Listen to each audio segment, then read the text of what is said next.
Ons luister vanoggend na die Here se stem uit Psalm 113. Psalm 113 gaan ons die hele Psalm saam lees. En ons gaan vanoggend by die verse 2 en 3 in die besonder stil staan. En as die Here wil, volgende week met nagmaal by die laaste deel van die Psalm. Psalm 113 van vers 1 af. Halleluja, loof o knegte van die Here, loof die naam van die Here. Laat die naam van die Here geprys word van nou af tot in ewigheid. Van die opgang van die son tot by sy ondergang moet die naam van die Here geloof word. Die Here is hoog bo al die nasies, bo die hemele is sy heerlikheid. Wie is soos die Here onse God, wat hoog woon, wat laag neersien in die hemel en op die aarde, wat die geringe uit die stof oprig, die behoeftige van die ashoop af verhef, om hom te laat sit by die edeles van sy volk, wat die onvrugbare van die huis laat woon, 'n blye moeder van kinders. Halleluja. Ons fokus vers 2 en 3. Laat die naam van die Here geprys word van nou af tot in ewigheid. Van die opgang van die son tot by sy ondergang moet die naam van die Here geloof word.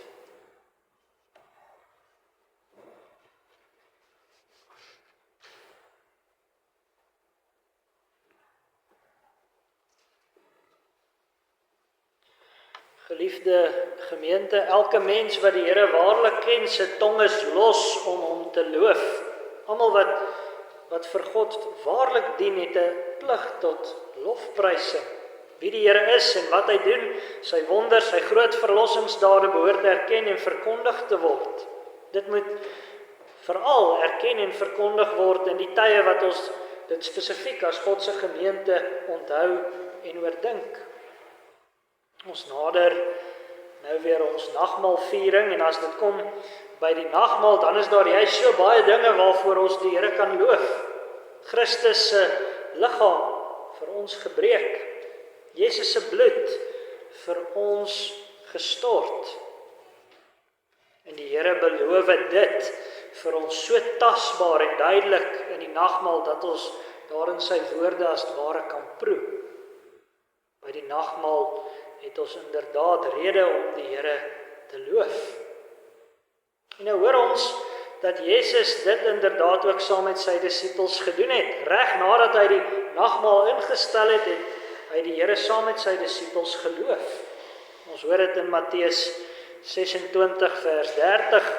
En nadat hulle die lofsang gesing het, het hulle uitgegaan na die Olyfberg. Dit is die woorde wat volg direk nadat die heel eerste nagmaal plaasgevind het. Nou is dit belangrik vir ons om in gedagte te hou dat Jesus die nagmaal eintlik tydens 'n ander fees ingestel het. Hy het dit tydens die Joodse Pasga of die Paasfees ingestel. Ons weet mos die Here het vir sy Ou Testamentiese kerk beveel om die Pasga te vier as 'n herinnering van hulle verlossing uit Egipte. Die Here het destyds die eersgeborenes van die Egiptenaars getref met die dood as sy oordeel oor Egipte, en hy het sy volk beveel om in hulle huishoudings 'n paaslam te slag. Hulle moes die bloed van die lam op die deurkusyne smeer, sodat die engel van die Here wat die skade aan die Egiptenaars kom aanrig het, sodat hy by hulle huise sou verbygaan. Die bloed van die lam het uiteraard heen gewys na Christus. Dit het gewys dat sy bloed uiteindelik diegene wat aan hom deel het, voor die oordeel van God bedek. Die Israeliete moes hierdie fees elke jaar vier om die genade van die Here in gedagte te hou, om te onthou wat nou weer die redes is wat die Here vir hulle gegee het, waarvoor hulle hom kan loof. En Jesus kom en hy stel die nagmaal op hierdie fees in. Hy lei die nuwe verbond in deur die nagmaal juis op die Paasfees in te stel. Die nagmaal kom uiteindelik vir die Here se kerk in die plek van die Paasfees. Paasfees het vooruitgewys op die lam wat vir ons geslag is, en die nagmaal wys dit opnuut. En nou kan ons dalk wonder, Maar wat het dit met Psalm 113 te doen? Maar broer en suster, die lofsang wat die Jode gewoonlik by die Paasfees gesing het, en die lofsang waarvan ons hoor net nadat Jesus die nagmaal ingestel het, is Psalms 113 tot 118. Hierdie liedere is gesing by die Paasfees en Jesus sing dit ook by die nagmaal. Dit is die lofsang, of die Hallel, soos dit in die oorspronklike taal bekend staan. Hallel is die Hebreëse woord vir lof. Dit is hoe hierdie afdeling psalms ingedeel word. As dit dus kom by die groot dade van die Here wat ons in gedagte moet hou, ook by die nagmaal, dan wys hierdie psalms vir ons duidelik die pad. Dit wys vir ons hoe en hoekom ons die Here moet loof. En daarom wil ons by hierdie versameling psalms stil staan in die komende nagmaalseisoene. Vandag staan ons stil by die eerste deel van Psalm 113. Ons hoor in vers 1, Halleluja, loof, o knegte van die Here, loof die naam van die Here. Halleluja, loof die Here. So begin en so eindig ons psalm. Halleluja beteken loof die Here. En daarom moet ons dit tog nie ligtelik sê, soos wat baie mense die gewoonte het, nie, die naam van die Here is daarin betrek. Maar so hoor ons die hart en duidelike oproep reg deur ons psalm. Die Here moet geloof word. Wat beteken dit om te loof? Om te loof beteken jy erken vanuit jou dankbaarheid en jou versadiging wie die Here is. Dit beteken veral om dit met jou woorde en met jou liedere te erken. Dis mos wat ons doen as ons lofpsalms soos hierdie een ook sing. Ons erken met ons woorde wie die Here is en wat hy doen. En dit is uiteraard so dat mense in jou hele lewe tot lof van die Here moet leef. Maar hier gaan dit daaroor dat lof en aanbidding spesifiek ook in ons woorde moet leef. Ons moet die Here veral in ons woorde prys, in hoe ons praat en in wat ons sê, en hoe ons bid en in wat ons ook sing. Die erkenning dat God ook spesifiek ons meerdere is, dat ons aan hom ondergeskik is, moet ook aan ons woorde en ons dade duidelik wees. Dit maak ons skrifgedeelte ook duidelik waar ons hoor dat dit spesifiek die knegte van die Here is wat opgeroep word om hom te loof. Dit gaan oor hulle wat in die Here se diens staan. Dit is met ander woorde sy hele volk, sy kerk. Ons weet dit is uiteindelik die hele skepping wat die Here moet loof, maar sy knegte, sy volk gaan hierin voor. En nou moet ons nie dink lofprysing is maar net 'n gevleiery of dis raaiwerk nie. As ons die Here loof in ons woorde en in ons gebede en in ons lofsange, mag ons nie maar net 'n klomp selfgegenereerde komplimente vir hom gee nie. Die naam van die Here staan in ons skrifgedeelte in hoofletters. Dit gaan oor sy verbondsnaam, dit gaan oor hoe hy hom bekend maak. Daarvolgens moet ons die Here loof. Sy naam openbaar wie hy is. Hy het hom deur sy naam aan sy volk bekend gemaak. Sy naam, ek is wat ek is, maak sy ewigheid en sy vastigheid vir ons bekend. En hy het sy naam op sy volk gelê. Hy noem ons by sy naam. Ons staan ons bekend as die knegte van die Here. Hy laat hom met ons identifiseer. So ons moet die Here loof volgens hoe hy hom in sy naam aan ons bekend maak. Maar dan brei ons skrifgedeelte uit op hierdie opdrag. Ons hoor verder die bevel, loof hom van nou af tot in ewigheid. Hoor weer vers 2 van ons skrifgedeelte. Laat die naam van die Here geprys word van nou af tot in ewigheid. Ons het nou gehoor dat die naam van die Here geloof moet word en nou kom die oproep in vers 2 en sê dat die naam van die Here geprys moet word. Letterlik staan daar dat die naam van die Here geseën moet word. Dit klink dalk vir ons ongewoon. Gewoonlik hoor ons dat dit die Here is wat ons seën. Die hele gedagte van seën is oor die algemeen in die Bybel dat dit van 'n meerdere na 'n mindere gaan. Hoe kan die naam van die Here geseën word deur sy knegte. Nou broer en suster, as ons die naam van die Here seën, dan gaan dit daaroor dat ons die seëninge wat ons in hom het, erken. Dit gaan daaroor dat ons voor God bly is oor die seëninge wat hy in sy vrye genade aan ons skenk. Ons erken dat hy in sy lewe en in sy oorvloed naby ons is. Ons erken dat ons hom in sy volheid en in sy ryk genade kan ken. Ons erken dat ons hom in sy grootheid en sy almag kan lief hê. Ons erken dat ons hom in sy nabyheid ken. Dis mos wat werklike seën beteken, dat die Almagtige in alles wat hy is, naby ons is. En dat ons sy naam, sy persoon mag ken. Sy naam weet ons nou al sê wie hy is. Om dus die Here se seën te erken, is om te erken dat hy in jou lewe naby en betrokke is. Dat hy hom kenbaar maak vir jou. En dat jy dus in gemeenskap kan leef met hom. Dat ons sy naam mag ken, is immers nie vanselfsprekend nie. Dis ook iets wat ons verdien nie. Dat hy hom aan ons kenbaar maak, is 'n diep genadevoorreg. Dit het die ou kerk ook verstaan. En daarom hoor ons in Psalm 147 vers 19 tot 20 wat ons ook gesing het. Hy maak aan Jakob sy woorde bekend, aan Israel sy insettinge en sy verordeninge. So het hy aan geen enkele nasie gedoen nie, en sy verordeninge, die ken hulle nie. Halleluja. In verwondering kon die ou kerk die Here loof vir die feit dat hy hom aan hulle kenbaar gemaak het, dat hy sy naam aan hulle gegee het. Hulle kon die seën daarin erken en raak sien. Hulle kon insien dat dit 'n eksklusiewe genadevoorreg is. Dit is deesdae tog so maklik om dit vir vanselfsprekend te aanvaar dat God hom kenbaar maak. Daar is baie algemeen Bybels beskikbaar, die meeste mense kan lees. Daar is ook algemeen preke en boeke oor die Here en sy woord beskikbaar. Dit was nie altyd so nie.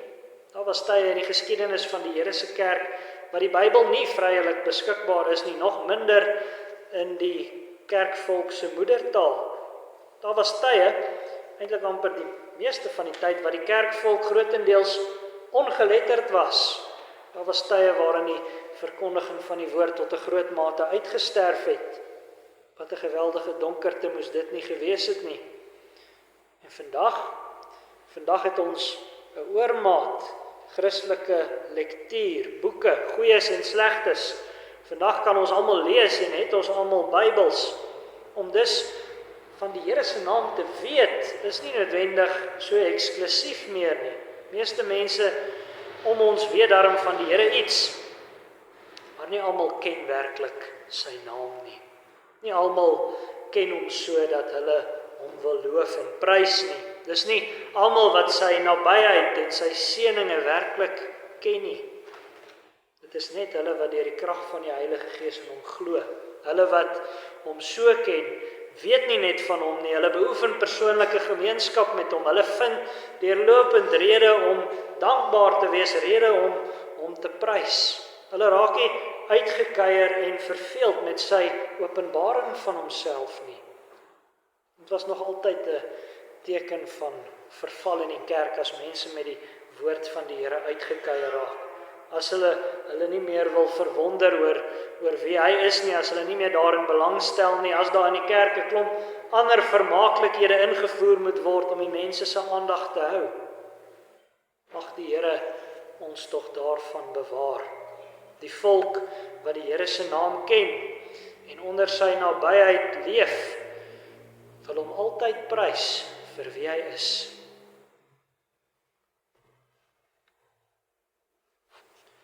Daarom sê vers 2 van ons skrifgedeelte ook dat die naam van die Here van nou af tot in ewigheid geprys moet word.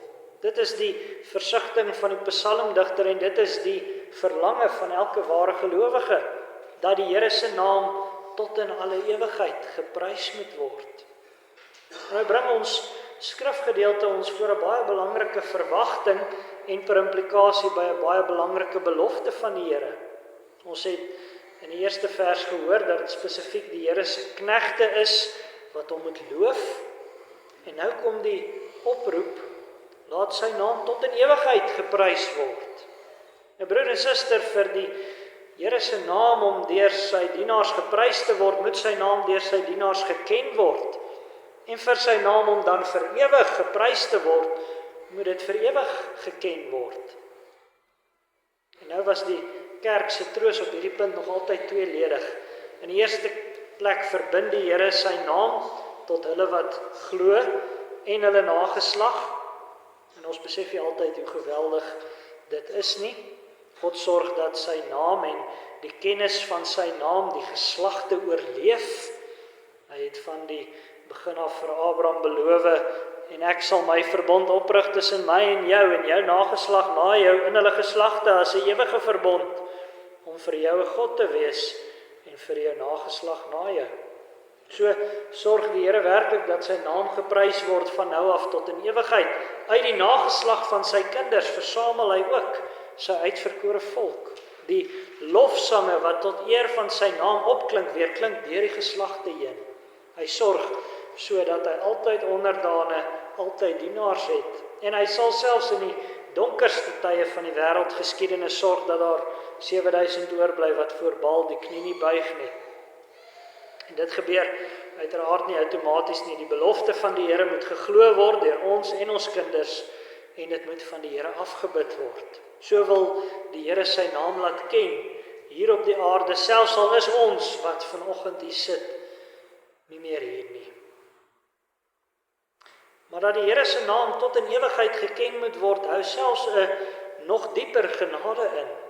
Hier sal die Here van geslag tot geslag geprys word tot aan die einde. Selfs al is die getalle van die Here se volk ook hoe klein.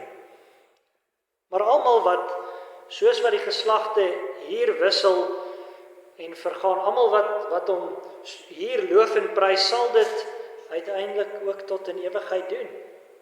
Almal wat hier vanuit die geloof leef om die Here te loof, om die Here te ken, het immers die ewige lewe. Daarvoor het die Vader sy eniggebore seun in die wêreld ingestuur.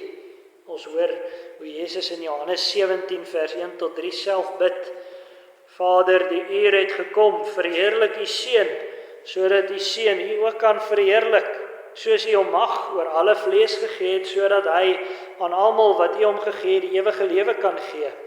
En dit is die ewige lewe, dat hulle u ken, die enige waaragtige God en Jesus Christus wat u gestuur het.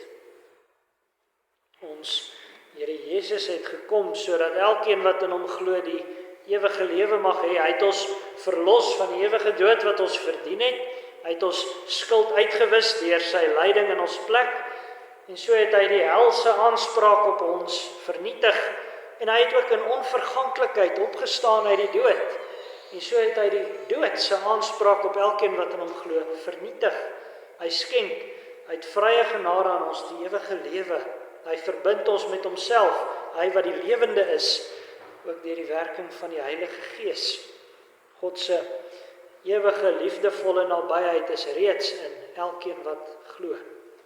En dit sal in volheid aanbreek met Jesus se wederkoms. Maar nou is dit belangrik dat ons raak sien hoe Jesus self die ewige lewe beskryf. Ons het gehoor, hy sê die ewige lewe is om God te ken. Dis waaroor dit gaan. Dis wat hy vir ons kom bewerk het, wat hy vir ons kom gee. Mense het baie verskillende redes vir hoekom hulle die ewige lewe wil hê. Dalk omdat hulle bang is vir die hel, dalk omdat hulle hulle geliefdes weer wil sien, dalk omdat hulle gehoor het, daar sal uiteindelik geen trane meer wees nie. Maar die hart van die ewige lewe gaan daaroor om God te ken, om in gemeenskap met hom te leef, om ons te verlustig in sy liefdevolle nabyheid, om hom werklik te loof en te prys tot in ewigheid. Dis waaroor die ewige lewe gaan. As jy dus nie nou leef daarvoor om die Here te ken nie, om hom te loof nie, dan leef jy nie vir en vanuit die ewige lewe nie. Of plat gesê, as jy nie nou vir die Here wil leef nie, dan maak dit nie sin om hemel toe te wil gaan nie. Die lyn van ons lof loop van nou af tot in ewigheid, in die woorde van ons skrifgedeelte. As jy die Here nie nou wil loof nie, sal dit nie ewe skielik verander wanneer die ewigheid aanbreek nie, wanneer jy doodgaan of wanneer die wederkoms plaasvind nie. En daarom is die tyd om die Here te soek nou. Daarom is die tyd om die Here te loof in alles wat ons sê en doen reeds nou. Daarom, broer en suster, moet ons onsself ook veral met die oog op die nagmaalseisoen waarin ons nou is, eerlik ondersoek. Leef ek vir die Here se lof? Leef ek daarvoor om sy naam te ken vir ewig en altyd? Leef ek daarvoor dat sy naam geprys moet word, ook in die opvoeding van my kinders en my gebede vir my kinders? Daarvoor het Jesus homself oorgegee, dat ons God vir ewig kan ken, kan loof en kan prys. En daarom hoor ons ook die oproep so pragtig in vers 2. Loof hom van nou af tot in ewigheid. Maar dan hoor ons ook van 'n verdere opdrag aangaande die Here se lof. Ons hoor in ons skrifgedeelte die opdrag, loof hom van die ooste tot die weste.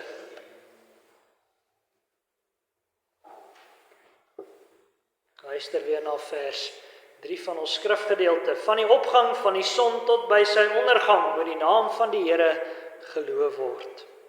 Ons het nou gehoor dat die lof van die Here altyd moet opklink, en nou hoor ons dat die lof van die Here ook oral moet opklink. As ons skrifgedeelte praat van die opgang en die ondergang van die son, dan gaan dit oor die ooste en die weste, daar waar die son opkom en gaan sak. Waar ons dus gehoor het van die lof van die Here se naam in die tyd, hoor ons nou van die lof vir sy naam in ruimte. Van daar waar die son sy eerste verskyning maak in die vroegoggend, tot daar waar hy in die namerig sak, moet die Here se naam geloof word. Aan God kom al die lof toe, altyd en orals. En weer eens is dit geweldig wonderlik as ons dink aan die adres van hierdie psalm. Dit is mos gerig aan die Here se knegte, aan sy dienaars. Hulle moet hom vir ewig en altyd loof van die ooste tot die weste. Sy naam moet oral geken word deur sy knegte.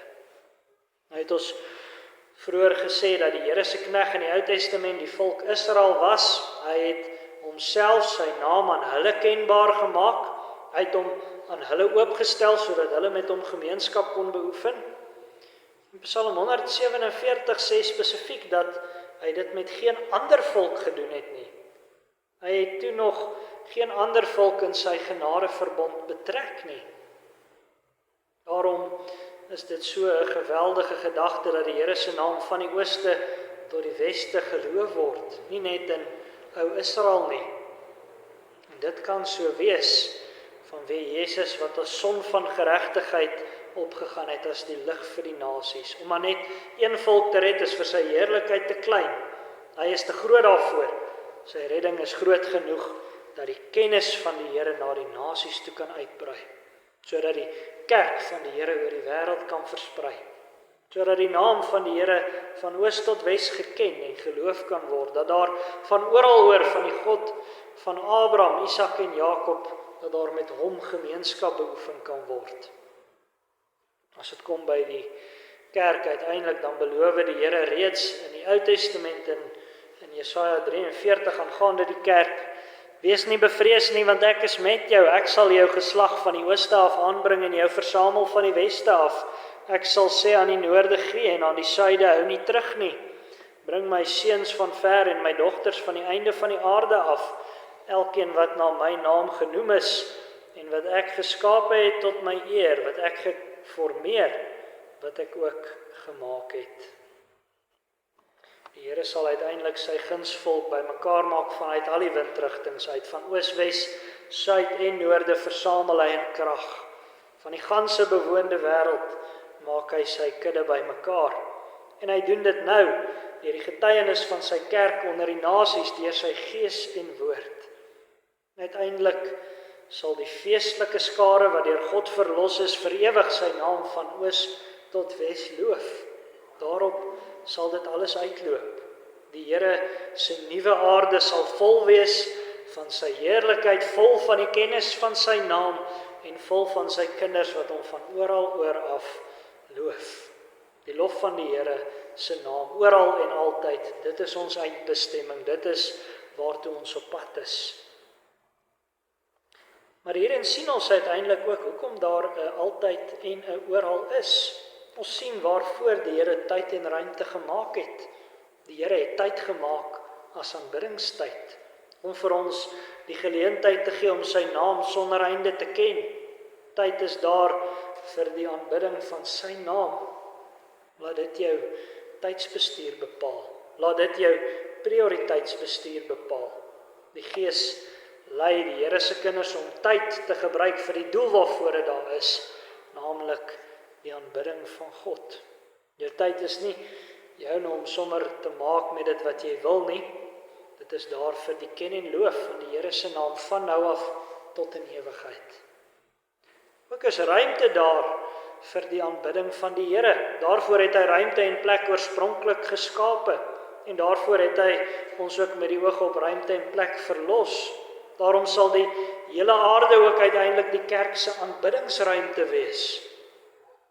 Daarom moet ons in al ons lewensruimtes die naam van die Here loof, dit ken en erken. Al die terreine waar die Here vir jou plek maak om te kan leef, is ruimte vir jou om hom te loof, om sy vaderlike goedheid en sy liefdevolle nabyheid te erken. Die Here het die tuin van Eden oorspronklik daarvoor geplant, dat Adam en Eva lewensruimte mag hê, waarin hulle die Here sou kon aanbid. Daarvoor het die Here ook vir sy ou kerk destyds die beloofde land gegee, lewensruimte sodat hulle hom vry mag aanbid. En daarvoor maak die Here ook telkens vir sy kerk plek. Daarom seën hy ons telkens met 'n woning, ergens tussen die son se opkoms en sy ondergang. En daarom, broer en suster, vra jou af, hoe het die Here vir my ruimte gemaak? Hoe sorg hy dat ek 'n woning het? Hoe het hy vir ons gemeente ruimte gemaak? Waarin voorsien hy vir ons sodat ons letterlik fisies kan bestaan? En dan kom die groot vraag, gebruik ons die ruimte wat hy vir ons gee tot lof van sy naam? Sien ons die doel daarvan reg in? Joshua se bekende woorde by die intog in die beloofde land en was ek en my huis, ons sal die Here dien. Hy het duidelik verstaan hoekom die Here vir hom 'n huisgesin gegee het, en hy het ook duidelik verstaan hoekom die Here vir hom en sy huisgesin 'n plek in die beloofde land gegee het. Mag ons huise plekke wees waar ons die Here se naam van oos tot wes groot maak. Mag ons as gemeente ook deur die Gees gelei die naam van die Here van oos tot wes in hierdie gemeenskap groot maak. Tyd en ruimte is daar vir die diens aan die Here. Gebruik dit dus daarvoor. Geliefde gemeente, aanvaar jy dit? Dat dit is waaroor alles uiteindelik gaan. Die lof van die Here se naam. Aanvaar jy vanuit die geloof dat tyd en ruimte bestaan sodat die kudde van die Here hom mag ken en hom mag dien? Aanvaar jy dat jou tyd, die plek, die ruimte waarbinne jy leef, daar is vir die diens aan die Here, vir die gemeenskap met hom, om dit te stig? Mens kan dit net in opregtheid aanvaar as jy vir God werklik in Christus ken, as jy die beloftes van die Here in Christus glo. As 'n mens die Here nie werklik so ken nie, dan sal dit nie sin maak vir jou om tyd en plek aan die Here te wy nie. Dan leef jy in al die lewensruimte wat jy het en met jou tyd, maar net vir jouself. Dit is waarvan ons gesing het in Psalm 10. Die dwaas wat sê, daar is nie 'n God nie, ek gaan sonder hom stand hou tot in ewigheid. Mag dit tog nie van een van ons waar wees nie.